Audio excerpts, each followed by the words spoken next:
भाई अभी मैं ना रेस करके आ रहा था, ठीक है। तो मैं रेस करते आ रहा था तो पैदल पैदल आ रहा था। तभी मुझे एक 70 साल के वृद्ध व्यक्ति मिले, काफ़ी वृद्ध थे। उन्होंने मुझसे पूछा, बेटा ये क्या सुन रहे हो? मैंने कहा संगीत सुन रहा हूँ। कहते ये संगीत तो कहते फॉरेन संगीत लग रहा है। मैंने कहा हाँ फॉरेन है। कहते फॉरेन संगीत मत सुना करो। कहते ये पाश्चात्य संस्कृति है, उनके संगीत मत सुना करो, सनातन संगीत सुनो, सनातन। मैंने कहा हाँ मैं वो भी सुनता हूँ। कि नहीं नहीं, केवल सनातन सुना करो, पाश्चात्य बिल्कुल नहीं, धार्मिक संगीत सुना करो। मैंने कहा हाँ मैं वो भी सुनता हूँ, अच्छा लगता। कहते तुझे पता है कि ये पाश्चात्य संस्कृति है ना, इसने ना हमको बिगाड़ रखा है। मैंने कहा हाँ थोड़ा बहुत गलत इफेक्ट तो डाला है। धीरे धीरे हमारी बातें हुई और हमारा टॉपिक आ गया भगवान के ऊपर। मैंने कहा आप भगवान को मानते हो? कहते हाँ 100%। कहते उसके अलावा है ही कौन, इतनी बड़ी सृष्टि को चला कौन रहा है? मैंने कहा अच्छी बात है। फिर उन्होंने मुझसे ना एक बात बोली, कहते तेरे हाथ में ना कुछ है ही नहीं, तेरे हाथ में कुछ नहीं है, जो कुछ हो रहा है वो भगवान की मर्जी से हो रहा है। मैंने कहा हाँ, पर ये बात ना मुझे पची नहीं। तो मैंने उससे पूछा, मैंने कि जो कुछ अगर हो रहा है, मैंने कि मुझे नहीं लगता कि वो भगवान की वजह से हो रहा है, और मुझे तो ये भी नहीं लगता कि भगवान है। कहते बेटा ऐसे क्यों बोल रहे हो?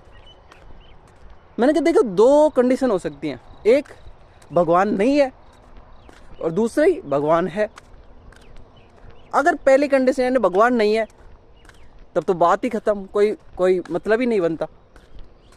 दूसरी कंडीशन अगर भगवान है और सब कुछ अगर उसी की वजह से होता है, तो एक 6 साल की लड़की के साथ अगर रेप हो रहा है, 6 साल की लड़की के साथ रेप हो रहा है, और वो अगर वो खुद को भगवान कहता है, अगर वो खुद को भगवान कहता है तो उस रेप को रोकता क्यों नहीं है?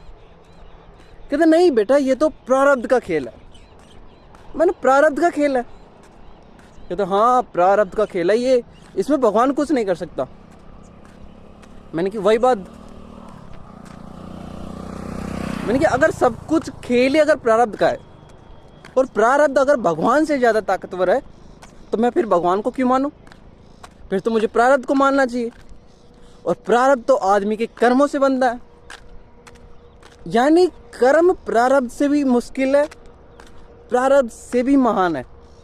प्रारब्ध भगवान से भी महान है और कर्म प्रारब्ध से भी महान है। और मैंने कहा अगर भगवान को मान भी लेते हैं तो सब कुछ तो उसको पहले से ही पता होता है कि क्या होने वाला है। और अगर सब कुछ उसको पता है तो उसको ये भी पता होगा कि इस 6 साल की लड़की के साथ दुष्कर्म होने वाला है।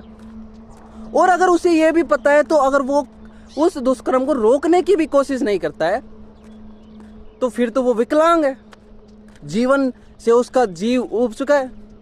क्योंकि अगर कोई आदमी किसी चीज को जानते हुए भी, अगर गलत होते हुए भी, किसी गलत चीज को होते हुए और उसको जानते हुए कि ये गलत चीज होने वाली है, अगर वो उसे नहीं रोक रहा है, फिर मुझ में और उसमें फर्क क्या है? और हाँ बात यहीं खत्म नहीं हुई। मैंने कहा अगर मुझे पता हो कि इस लड़की के साथ ये होने वाला है तो मैं पूरी कोशिश करूंगा कि उसको रोकूं, जो चीज होने वाली है। और अगर मैं कोशिश कर रहा हूं तो फिर भगवान मैं हूं या वो? भाई डोकरा चुप। देखो मेरी भगवान से दिक्कत नहीं है, दिक्कत इन जैसे लोगों से है भाई। इन्हें 70 साल की उम्र में भी ये लग रहा है कि एक 6 साल की लड़की के साथ अगर दुष्कर्म हो रहा है तो वो उसका प्रारब्ध है। तुम सोच सकते हो ऐसे लोगों से न्याय की उम्मीद, ऐसे लोगों से न्याय की उम्मीद तुम सोच भी सकते हो क्या?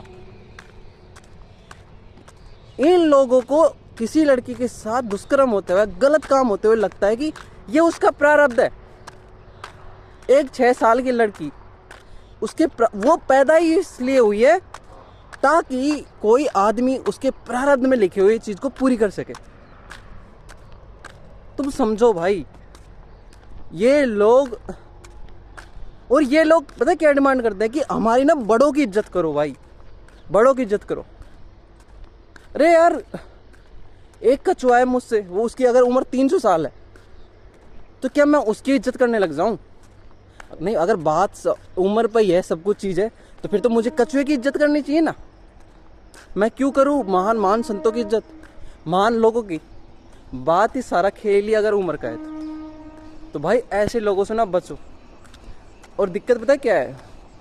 दिक्कत ये है कि ये लोग ना तुमसे बहस करेंगे ना, तो सबसे पहले ये खुद को ये तुमको इनके स्वयं के स्तर के अनुरूप ले जाएंगे, तुम्हारा स्तर गिरा देंगे, और वो उस स्तर पर ना भाई माहिर खिलाड़ी हैं भाई।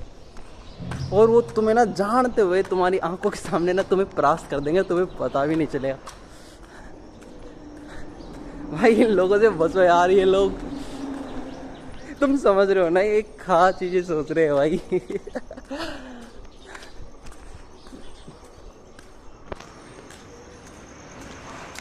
वैसे रेस करने में मजा आया।